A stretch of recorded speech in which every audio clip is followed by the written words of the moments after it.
पटेल जी हैं। मैम, पहलगाँव में जो हुआ आपने भी देखा होगा, जिस तरीके से आतंकी हमला वहाँ पे हुआ, 28 लोगों की जान चली गई। आप इस पूरे प्रकरण को कैसे देखती हैं? राहुल गांधी खुद आज वहाँ गए हैं, विपक्ष भी ये कह रहा है कि हम लोग देश के साथ हैं। आपका क्या स्टैंड है? देखिए, पहलगाँव की जो घटनाक्रम है वो राजनीति से परे है। बहुत ही ज़्यादा दुखद है और बहुत ही ज़्यादा हृदय विदारक है। और वहाँ पर जितने भी लोग मारे गए, जो परिवारों ने अपने परिवार के सदस्यों को वहाँ खोया है, निसंदेह उनके जो लॉस हुआ है, उनका जो नुकसान हुआ है, उसकी भरपाई कोई भी नहीं कर सकता। और कैसे हुआ, कौन इसके पीछे है, क्या प्लानिंग की गई, ये जांच का विषय है। इस पे जांच निसंदेह होगी भी, लेकिन उससे ज़्यादा अहम ये है कि हमारे देश में, हमारे देश की जो सीमा है, प्रशासनिक सीमा, उसके अंदर हमारे ही नागरिकों का खून इस धरती पर गिरा है। तो कहीं ना कहीं ये हमारी आंतरिक सुरक्षा के साथ एक बड़ी छेड़छाड़ है। और ऐसे में जब इतनी बड़ी चूक आम आदमी की सुरक्षा के नाम पर हुई है, भारतीय जनता पार्टी इसमें हिंदू मुस्लिम खोज रही है।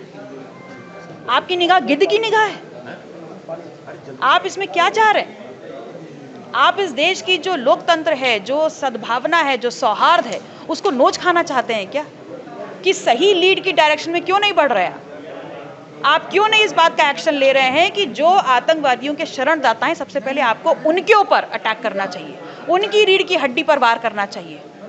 और मेरा ये मानना है, मैं विश्वास से कह सकती हूँ कि इन कठिन परिस्थितियों में जो केंद्र की सरकार है, भारतीय जनता पार्टी की सरकार, उसके साथ इस देश का कोई भी नेता हो, कोई भी पार्टी हो, राजनीतिक पार्टी, और इस देश के जितने भी लोग हैं, देशवासी हैं, वो सब बिना शर्त आपके साथ एक मुश्त खड़े हुए हैं। आप एक्शन तो लीजिए।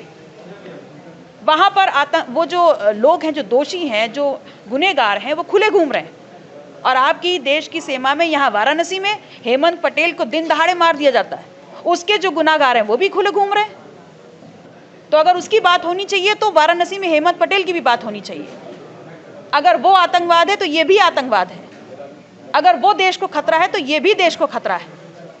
तो मैं आज वाराणसी में बैठी हूँ क्योंकि मैं हेमंत पटेल, जो एक इस देश का भविष्य था, उस छात्र की मौत पर न्याय मांगती हूँ, उसके परिवार के लिए न्याय मांगने आई हूँ।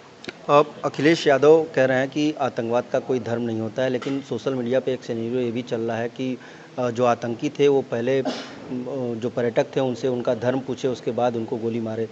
आप क्या कहेंगे इस पूरे मसले पर? देखिए, हमारे देश के जो प्रधानमंत्री जी हैं, वो हमारे देश के ही नागरिकों को जो वहाँ मारे गए हैं और जिनका कोई अपराध नहीं था, उनको बोल रहे हैं पर्यटक मारे गए हैं। उनको पर्यटक कहना ही गलत होगा। वह मेरे देश के नागरिक हैं और हमारे देश के नागरिक हमारी ही देश की सीमा में सुरक्षित नहीं हैं। और उसमें, उस विषय पर जब हमारे द्वारा ही उस क्षेत्र में 1.5 साल पहले सेना के अंतर्गत था, वो आर्मी का कंट्रोल था। आर्मी का कंट्रोल किसने हटाया वहां से? वहां पर 2000 लोग थे और सिक्योरिटी के नाम पर एक भी आदमी नहीं था। और ऐसे मौके पर जब वहाँ सीरियसनेस होनी चाहिए और हमें इस बात पे विचार करना चाहिए कि कैसे उन लोगों को, उन शरणार्थियों को, वो आतंकवादी के जो शरणार्थी हैं, उनके ऊपर अटैक करके उनकी रीढ़ की हड्डी तोड़नी चाहिए। हम हिंदू और मुस्लिम की बात कर रहे हैं। अगर वहाँ पर धर्म देखकर मारा गया है तो वाराणसी में जाति को देख करके मारा गया है। तो दोषी तो दोनों के खुले घूम रहे हैं, आतंकवाद तो दोनों है। तो न्याय तो हमें दोनों के लिए चाहिए।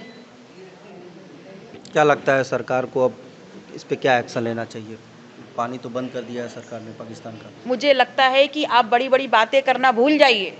आप अपने आप को विश्व गुरु बता करके झूठा प्रचार करते फिर रहे हैं, और 2 टके के वो आतंकवादी, जो पाकिस्तानी आतंकवादी हैं, वो आपको अपने घर में ढेर करके जा रहे हैं। तो आप बड़ी बड़ी बातें मत करिए, 56 इंच का सीना मत दिखाइए और जा करके सीधे एक ठोर रणनीति मत आइए। और मैं आश्वस्त कर सकती हूँ कि तमाम राजनीतिक दल, तमाम जो नेता हैं और इस देश का एक एक देशवासी आपके साथ एक मुश्त खड़ा है, पूरी एकता के साथ खड़ा हुआ है आतंकवाद के खिलाफ इस लड़ाई में।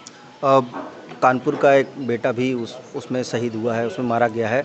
अखिलेश यादव से सवाल पूछा गया कि क्या आप उनके घर जाएंगे, तो अखिलेश यादव का कहना था कि मेरा उनके परिवार से कोई संबंध नहीं है, लेकिन हमारे कार्यकर्ताओं से अपील है कि उनके घर जाएं। आप क्या कहेंगी?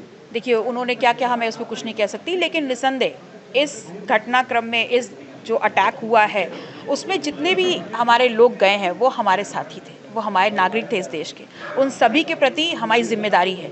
हम, बहुत अच्छा होगा कि हम सब वहाँ पहुँचें, हम ये प्रयास भी करेंगे, लेकिन अगर नहीं भी पहुँच पाए तो जिस घटनाक्रम में उनकी जान गई है, उस आतंकवाद के खिलाफ उस लड़ाई में पुरजोरी में हम उस परिवार के साथ भी हैं और सरकार के साथ भी खड़े हैं। एक आखिरी सवाल, हेमंत पटेल के घर आप गई थी, छात्र को स्कूल में बुला करके गोली मार दी गई थी। क्या कुछ बातचीत हुई है और आगे का क्या आप लोगों का रणनीति होगा? मुख्य आरोपी रवि सिंह को तो पुलिस ने गिरफ्तार करके जेल भेज दिया। परिवार ये मांग कर रहा है कि जो राम बहादुर सिंह है उनके खिलाफ भी एफआईआर दर्ज हो, उन्हें भी जेल भेजा जाए। देखिए, जिस विद्यालय में ये घटनाक्रम हुआ है, उस विद्यालय के जो संचालक हैं, जो प्रबंधक हैं, वो इस तमाम घटनाक्रम से अपने कॉलर कैसे झाड़ सकते हैं? उनका नाम एफआईआर में क्यों नहीं है? क्या इसलिए कि वो भारतीय जनता पार्टी के बड़े नेता हैं? क्या इसलिए कि वो माननीय मुख्यमंत्री जी के स्वजातीय हैं? क्या इसलिए कि वो एक रसूख वाले व्यक्ति हैं? तो इसलिए बहुत आसान हो जाता है कि किसी भी एक समाज के व्यक्ति को वहाँ ला करके, जो हमारे देश का भविष्य, उस छात्र को वहाँ सरेआम गोली मार दो और आप अपने हाथ झाड़ लीजिए। इस घटनाक्रम को जब से हमें पता चला है, हमारे लोगों ने धरना प्रदर्शन किया है, अपनी मांग पत्र दिया है और हम पुनः मांग करते हैं कि जो इस घटनाक्रम के सूत्रधार हैं, जो मुख्य आरोपी हैं, उन सभी का नाम एफआईआर में डालते हुए उनकी गिरफ्तारी सुनिश्चित की जाए और कठिन से कठिन कार्रवाई की जाए। बहुत शुक्रिया बातचीत के लिए। तो ये थी हमारे साथ बातचीत के लिए सिराथू से विधायक पल्लवी पटेल जी, जिन्होंने तमाम मुद्दों पर हमसे बातचीत की। वाराणसी से विनीत श्रीवास्तव, भारत समाचार।